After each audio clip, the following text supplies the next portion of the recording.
Kwanza jua wewe unataka kuwa na mpumbavu na mjinga. Okay. Ndio itamwharibia. Lakini kwa sababu wewe ndio unaikuwa kwangu sana ndio alipo hapa bwana.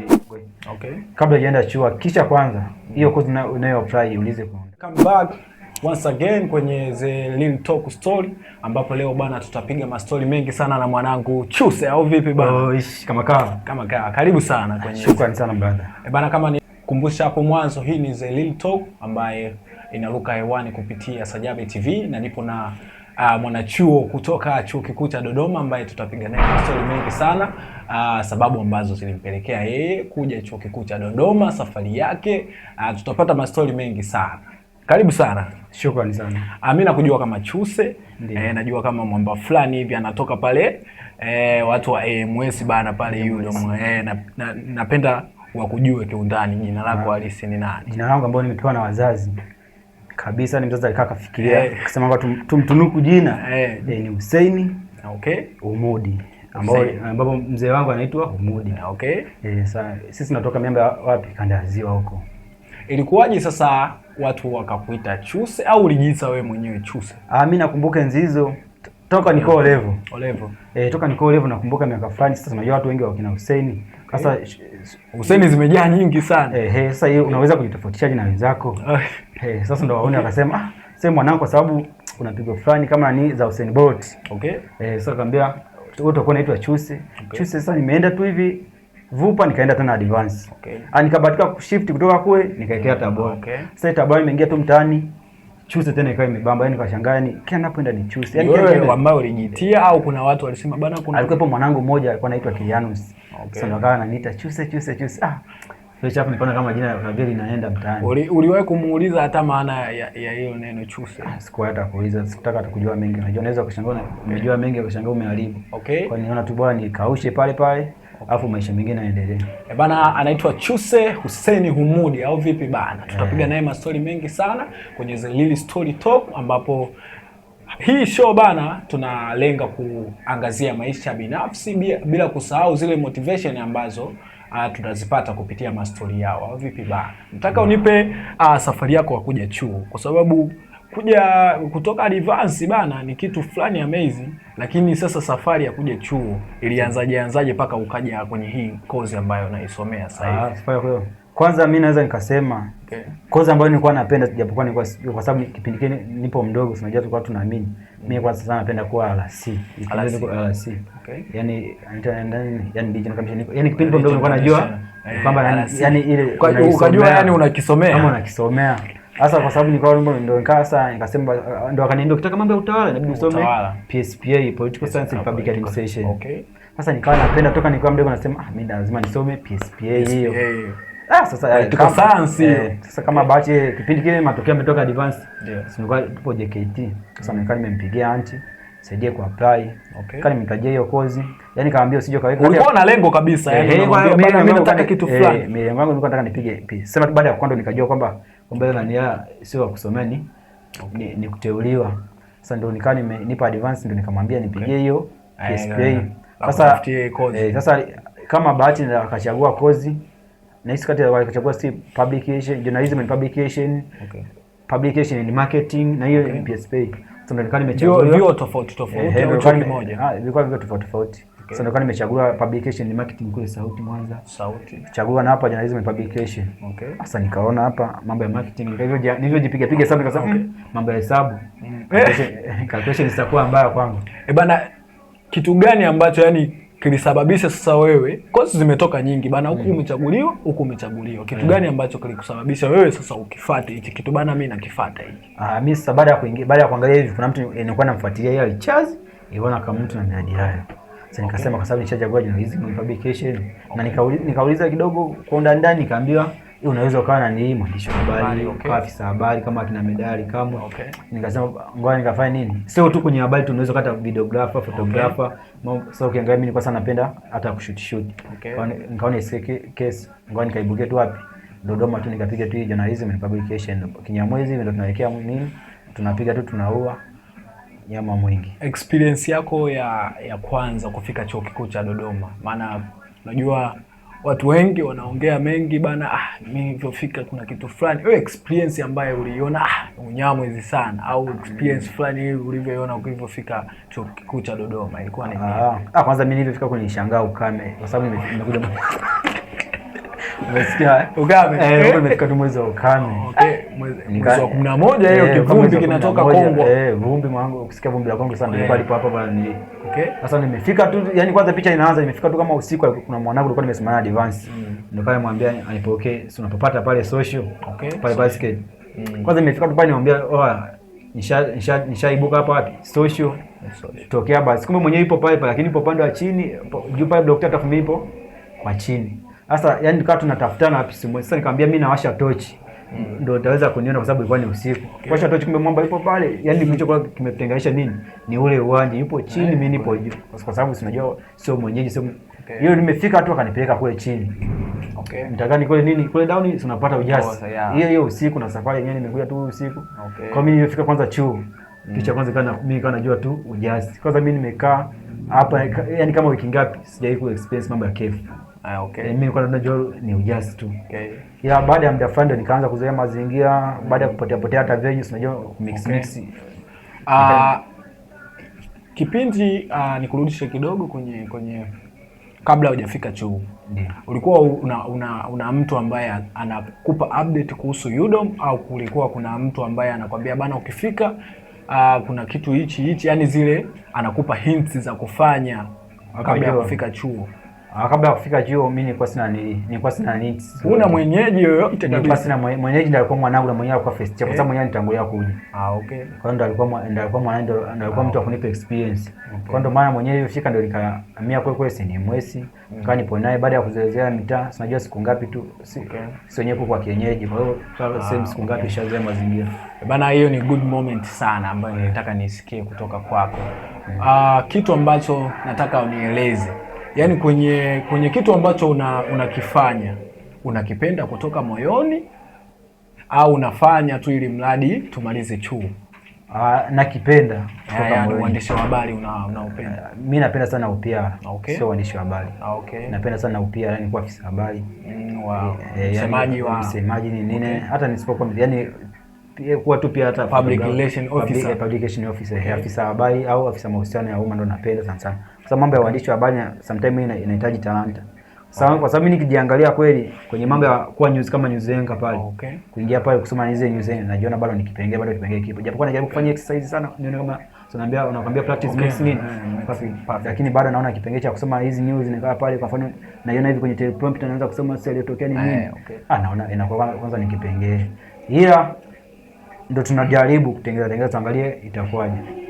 Je, wanasema mwandishi wa habari alokamilika ni anatakiwa awe nondo. Yaani kila kitu yamekamilika bana, kwenye mahabari anasoma, kwenye kutengeneza labda kwenye mambo ya sauti, kwenye kusoma voice over manini, anatakiwa ajue kuedit. Kwako imekaaje? Maana umesema bana mimi nimebase kwenye kitu kimoja. Mimi kwangu, kwa upande wangu, mimi nahisi yaani ukiachana mambo ya kusoma tu habari nahisi ndio bado kipengele. Okay. Ila ukinipa tu kuedit si Premiere Pro, Adobe Audition hizo, Photoshop na chapa. Okay. Labda bado Illustrator na After Effects bado ndo kuna upengele kidogo, lakini hizi program nyingine hizi tunachapa fresh. Ukisema ni kuandikia habari fresh, nikienda ile semi ya tukio nitakavia story mpaka mwenyewe utasema huyu ana experience ya miaka 50 kwenye kazi hapo. Bana, kitu ambacho nataka nisikie kutoka kwako ni swala zima la umwambie mtu ambaye anataka kuja, yaani anayetaka kwenda chuo kikuu, vitu vya msingi ambavyo anatakiwa azingatie. Unajua kuna vitu ambavyo unaweza ukafanya ukiwa pale, ukiwa kabla hujaenda chuo ukaona ni sahihi kuvifanya kwa wakati huo, lakini vina effect sana baada ya kufika chuo. Kwa hiyo nataka uniambie vitu vya msingi vya kuzingatia mtu kabla hajaenda chuo. Kwenye diploma hizo wana experience unaja kuelezea. Okay. Labda kukwambia tu kama form 6 machari zangu. Okay. Kabla hujaenda chuo kisha kwanza hiyo course unayo apply ulize kwa undani. Kitu hayo nakijua. Yaani wewe unaijua hiyo course, sio unafika tu. Kwa mfano Kwa mfano mtu anaweza kaja kusoma tu kozi, yani ajui ina maana gani, unaweza kufanya nini feed sehemu gani. Kwa sababu ndio maana hata anashangaa muda wa feed unafika tu anaanza kuhangaika kutafuta. Mtu anasoma tu ili mradi amalize. Mtu anaanza kutafuta kwanza sehemu ya kufanya feed, ajui anaenda kufanya wapi feed. Lakini ukishapata ABC, yani ABC katika nani kozi ambayo unaenda kusoma, kwanza jua wewe unataka kuwa nani. Unajua mambo mengine yanakuja. Jua tu nataka kuwa, mimi nataka kuwa mtu fulani. Nataka kuwa mtu fulani, angalia na combination faculty unayoichukua itakusupport. Pia usahau na ufaulu matokeo. Unajua watu wengi huwa tuna dream kubwa, yani ndoto kubwa. Mtu unaamini unataka kuwa mtu fulani, lakini ukija kwenye hapa bado mambo ya bana. Hii ni The Real Talk Stories, ambapo hapa tupo na Chuse kutoka Chuo Kikuu cha Dodoma, ambaye tunapata experience ya kutosha sana, mastori mengi sana kutoka kwake. Na bana, tupo kwenye segment ya pili, ambapo hapa tunaulizana maswali ya kutosha sana. Bana, kwenye journalism kuna category nyingi sana. Kuna watu wanajihusisha na printing, kuna watu wanajihusisha na presenting, kuna watu wanajihusisha na mambo ya editing, kuna watu wanajihusisha na udj. Ni kitu gani ambacho wewe unakiprefer na unakifanya sana kwenye hizi category? Mimi ninachokiprefer, kitu cha kwanza ni shooting. Okay. Kitu cha pili umeongelea kwenye mambo ya DJ, yanaitwa disco jokers. Okay. Napenda sana. Alafu na mambo nakimbiza sana. Nakimbiza sana huko na kufanya nyingine editing. Kwa sababu mimi ukinitaka kazi zako ni kueditie, sio na hizi video hizi nani, tumia Adobe hizi. Adobe chapa sana hiyo ya Adobe, sio mambo ya sauti au ya kueditia fresh. Ya mambo mengine hata kupresent napenda, sema japokuwa nakuwa najiangalia mbona nakavie sauti hii. Hamna mtu ambaye anakipenda kitu ambacho kwenye kuongea. Mara nyingi watu wengi yani sauti zao, wewe unapenda sauti yako? Sauti yangu mimi nilisikiza kiukweli. Kwa sababu naona kama kavie natoa kitu fulani boko, yani hiyo hivyo, yani waga tuko hivyo wengi sana. Mimi mwenyewe yani sauti yangu mwenyewe sikubaliki sana. Sasa ndio mtu mwingine anataka kusikia sana, mbona sauti yako nzuri, lakini ukisikia sana utakuwa mnafiki huyu, mbona kama sio kweli. Sasa ndio hivyo tunapambana, tunakimbiza. Utafanyaje? Ushaingia kwenye fani hiyo, inabidi ufanye ukubaliane na mazingira. Industry ya journalism ni kubwa sana kwenye swala zima la ajira. Mtazamo huu je, kwako ukoje? Yaani industry kwamba ina uwanda mpana idea. Okay. Yaani kusema ukweli mtu unaweza ukawa sijue, kwa sababu watu wengi wanakimbia, inabidi wajiwe kwenye TV, kwenye radio, ila watu wengi hawajui nini maana nini hiyo kwenye industry ya journalism. Ya kati ya sehemu ambayo naona ina uwanja mpana ambayo inahitaji watu wa journalism, yani ambayo inahitajika sehemu sana watu wa journalism ni journalism. Yaani kati ya sekta watu ambao inabidi waikimbie sana, waisome sana ni IFA. Kwa sababu inaweza kujiajiri mwenyewe, ukiacha tu kama podcast zako na huko YouTube ukimbiza fresh. Kuna online media kwanza zipo nyingi ambazo zimekuja, hizo new media, si mambo hapo ambao kuna social media, kwenye social media ambazo tunakutana kama Instagram, Twitter, X, FB, TikTok, YouTube. Kwa hiyo ukikimbiza vizuri tayari unakimbiza nani, unaingiza hela ndefu. Kwa hiyo hujakosea kabisa hapa, sijakosea. Alafu ukiangalia sasa hivi, tunaangalia sasa hivi kuna mambo ya mambo ya privatization yani. Kwa sababu ukiangalia sasa hivi kila sekta, yani kila, kwa mfano taasisi itahitaji tu mtu wa habari. Nani atakayesemea taasisi? Lazima awepo msemaji, msemaji. Imetokea ni imitation ya organization yako imeweza kuharibiwa. Utawezaje kumaintain? Ndio maana sisi tunapewa madini kama tuende tukaisemee jinsi gani ya kuongea na customer nani, wateja wako. Kwa hiyo vitu hayo madini yote tunapewa, tunayo hivi, lakini watu hawakuwa hawajui. Kwa mfano mimi sasa hivi hata kwenye sehemu ya marketing mimi nitaweza kwa sababu madini mnayo, kwa sababu ya journalism. Afu mimi nimesoma pia, kwa najua jinsi gani ya kuteka wateja, jinsi gani ya kumpata mteja aliyekata tamaa, mteja msumbufu, mteja hii ni wa kudumu wale, mteja kuja na kupotea, jinsi gani ya kumuiba, yani kwa kaje kwangu, sio kwa ndumba. Unajua tu wengine watu wengine wanaamini, kwa mfano mtu anaweza kaangalia Azam TV sio nini, kumbe wale ni ubora wao na kitu ambacho anakifanya. Ukiangalia kwanza kwa tiao na nini wanaozalisha na ile material, unaangalia kwamba ni HD. Kwa hiyo mwenyewe utashashika tu kwenda kuangalia pale. Moja kwa moja lazima uende pale. Yaani ukiweza tu ukipata tu nafasi inakuwa ushindi. Lakini kazi hii ni hii industry ya journalism, field of journalism. Field ya journalism ni sehemu moja nzuri, kwa sababu hapa kwanza utajibrandi mwenyewe hata kuonyesha biashara yako. Kwa sababu mimi nakumbuka mimi na mwanangu anajitaga Sag International. Kwa sababu mwenyewe kupitia, kwa sababu ana maarifa ya journalism, ameanzisha tu miradi ya nini sio ya peanut, afa anakuwa anajibrandi mwenyewe. Sasa unaona kupitia kwa hiyo branding, unajua jinsi ya kubrandi, post unatengeneza, si jambo tu la kugusa.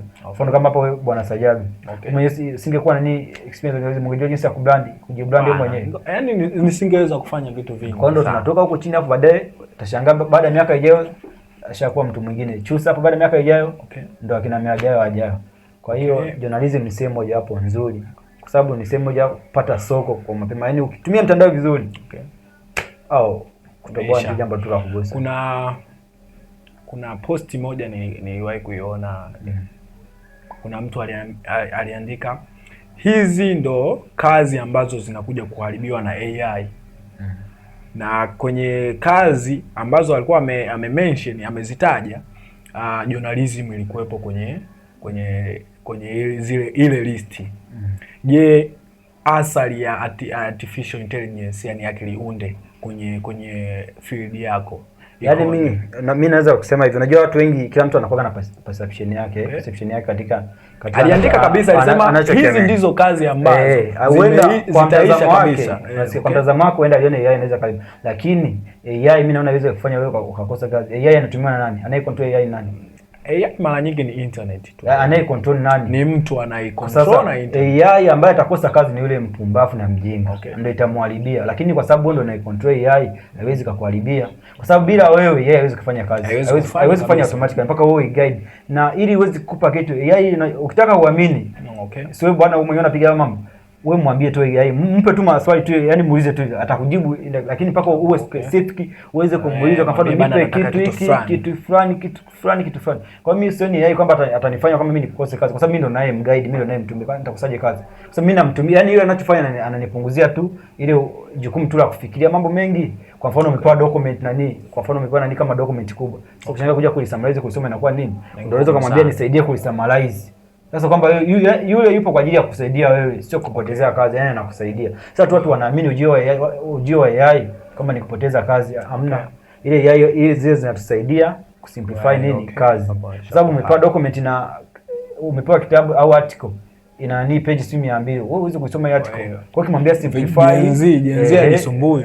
Alafu sasa hivi ni mambo ni mengi sasa hivi. Kwa hiyo kimwambia simplify tu kwa key point zile ndio atakazo kuchukulia, zile ndio atakazo kupa. Kama ni kuandika utaandika, kama unataka uandike makala yako utaweza kuandika makala yako, au unaweza kumwambia, kwa sababu kila kitu sasa hivi kipo mtandaoni. Unaweza ukamwambia nitafutie kitu fulani, mwenyewe sana kusimplify, anaweza kutumia link, bonyeza link uende direct utafute kitu fulani uweze kupata nini verification. Kwa sababu yeye ukimwambia uongo hata hizo hawezi kukupa, lakini ukimguide vizuri ndio anakupa kazi. Sasa atakupotezaje kazi wakati wewe ndio naye mguide? Hapa nimeshakupa. Sasa labda yeye ingekuwa ni from nowhere, yani umekaa kama hapa anafanya tu kazi mwenyewe, imetengeneza hapo, ndio ingekuwa ajabu. Lakini lazima iwepo mtu wa kuimonitor, inahitaji human intelligence ili ifanye kazi. Lazima uwe na uwezi kumchukua tu mtu from nowhere. Kwa mfano unamchukua kule, tumchukue kama Mwandizabe japokuwa dawa, umwambia hii hapa AI itumia, hata itamsaidia kuitumia, kwa sababu wewe una knowledge, unajua, ndio maana inakusaidia. Kama ni ChatGPT, sio hizo search engine zote unazijua, ndio zinakuwa zinakusaidia kwamba kumbe nikifanya hivi na hivi ndio naweza nikafanya hivi, nikifanya hivi naweza nikafanya hivi. Hata unaweza kumuuliza sasa hivi current issues zinazo trend, akakwambia kwa mfano sasa hivi kuna nini, sakata la nini la mafuta, vita ya Iran na Marekani. Sasa ndio itakusaidia, inaweza kusaidia hata kupata nini content. Sasa unaona alivyo kusaidia, akakupoteza au kukusaidia? Hapo amesaidia kwa sababu akasaidia jamii. Sasa kukupa wewe ndio unaweza sasa ukazidi kusoma, ukapata madini, ukaja kupresent mbele ya jamii. Nani vita kuhusu Iran na Marekani inaendelea hivi na hivi, inaweza kuleta athari 1 2 3 kama upandaji wa bei ya mafuta ni nini, vitu kama hivi. Kwa hiyo mimi naona kwa upande wangu AI sio kwamba inatupotezea na ajira. Kwa hiyo ni baraka kabisa. Ni baraka. Sema tu kwa mpumbavu ndio inampotezea ajira. Lakini kwa mtu anayejielewa, mwenye uelewa, AI ampotezee, afanye nini? Yaani upoteze ajira. Labda wewe itakusaidia tena, unaweza kuonekana ni bora sana. Kwa sababu yeye itakusaidia, kwa sababu unaweza, kwa sababu kuna AI za video. Kwa hiyo ukimguide vizuri, nitolee kitu fulani, anakuletea kitu HD kabisa, ni ambacho ukipeleka wapi inakuwa AI. Mimi naitumia sana. Nataka nipate maoni yako kuhusiana na sasa wewe kwa upande wako, naomba nikuulize, unavyoona AI unavyoitumia, inakusaidia au inakupotezea? AI inanisaidia sana, lakini mimi natumia references za complain kutoka kwa watu wanasema bana, jenzi wanaharibiwa na mambo ya utandawazi, jenzi wanaharibiwa na hizi akili unde. Kwa hiyo nilitaka nipate mtazamo kama ndio maana nikakwambia ni AI itayemharibia. Ni yule, sio nitumie neno mpumbavu au mjinga. Yaani ndio kwa sababu anakuwa hajui kuitumia, na ile uwezi kuitumia bila kuwa na knowledge. Yaani from nowhere. Hata fuatia, nenda tu shule ya msingi au fuatia hata ambaye si 20 September. Ingia tu mtaani kwa watu ambao hawajui. AI itakuwa mwenyewe mpunguzia nini? Kwanza huwezi kuijua kama uitumii. Huwezi kuijua. Kwa hiyo yaani utaijua tu kwa sababu una muhimu nao. Kama una mjua huwezi kuijua. Kwa hiyo kwenye industry yetu inatusaidia, yani japokuwa wanasema inapunguza ubunifu, lakini mimi naona sometime inaweza kupa mawazo wewe ambao ulikuwa hata ufikiri. Wewe ndio unaenda kuboresha zaidi, nifanye hivi na hivi, fanye hivi na hivi. Kwa sababu ndio unaijua jamii, yeye haijui jamii kwa sababu yeye ni computer tu, ni mfumo tu upo pale. Haijui jamii, ndio unaijua jamii kwamba jamii yangu, kwa mfano hapa jamii ya Dodoma nikienda pale Ntyuka kuna waba kitu fulani. Sasa kutokana na waba kitu fulani, ngani kamuulize yeye aweze kuniongezea kidogo. Anaweza kukupa tu maelezo kidogo. Kutokana na yale maelezo kidogo, wewe ndio unafanya nini? Wewe unaboresha. Umeelewa? Kwa hiyo mimi naona ni kitu muhimu sana, kama baraka sana. Bana, chuo kuna mitikasi nyingi sana, yani kuna mbanga nyingi sana. Kwenye semester, yani tukiweka semester yako, ni vitu gani unaonaga kabisa hii mbanga? Kwanza mimi kitu cha kwanza vipindi vya asubuhi saa 1:30. Yaani nakuaga mtiti. Yaani saa 1:30 asubuhi. Na pale mwishoni mzao kutafuta kozi wiki. Pale panakuwa paeleweki. Pale mtafutane. Kwa sababu yani muda wa relax ni muda wa katikati au hata ukiwa unaanza, lakini shida kubwa vipindi vya asubuhi. Yani jao kwangu. Au wanaotuharibia ratiba from nowhere, mtu anakuambia kisha tukaingia vipindi. Alafu ushapanga mambo ratiba yako, mtu anakuambia tu kitu kingine vipindi si Jumamosi saa 11 mpaka saa 11. Yaani unashangaa hiyo ratiba inakuwa sio nzuri. Watu wengine tushazoea kuchelewa. Hujawahi kukutana na changamoto ambayo ilisema bana hii chuo hii hamna elimu ngumu zaidi ya hii? Yaani kwenye level changamoto ilikuwa wapi? Ile na 15.5 alafu najua sifa ni 16 na mwalimu anakuambia mimi sio kwa nahisi kwa vivyo vingi inakuwa ni 16 kuingia hivi. Sasa alafu sasa ndo tunajua tu 16 ndo naingia hivi. Sasa ngajiuliza hapa ni kile kisa 0.5. Wewe ufanye mtafutani. Hiyo story tutaendelea siku nyingine. Sasa ilikuwa ni hatari. Omba sikukute. Wewe scenario kama hizo chakutana nazo hizo? Scenario hizo mara nyingi sana. Kwa yani kutafuta moja ni kitu kidogo sana. Kitu kidogo. Kwa hiyo na kuna yani shida nyingine hizi kozi ambazo sio kokozi ambazo ni elective. Hizo zinakuwa usumbufu. At least bora hizi kokozi. Hizo elective hizi. Na kuwekea NECTA ya form 4 na kuwekea na UE. Ipi ni mtihani mgumu? Hapa nakuja kwenye UE kwa sababu UE ndio mtihani mgumu. UE na mimi naweza kusema UE ni nyepesi kwa sababu vitu sio unakuwa umesoma ndani ya muda, lakini NECTA sasa angalia form 1, form 2, form 3, form 4. Kwa hiyo hapo in fact ni NECTA ni ngumu kuliko UE. NECTA ni ngumu, NECTA form 4 ni ngumu. Mtihani wa chose sio mgumu sana tu kwa sababu huko sio una relax sana, ndio shida tunaona mambo ni magumu, lakini huko ukiamua tu kwamba unachukua tu sio nature ya kozi ndio inakupa majibu ya hivyo. Watu weka nature ya kozi, yani kila kozi ni nyepesi kwa sababu mpaka wale TCU na kuchagua yani uende kusomea kozi fulani, that means unaweza. Yani wewe unayesoma sio sheria, unasoma PSPA, sio IR, Batifu, Bafa, DOT, sio basi ni nini?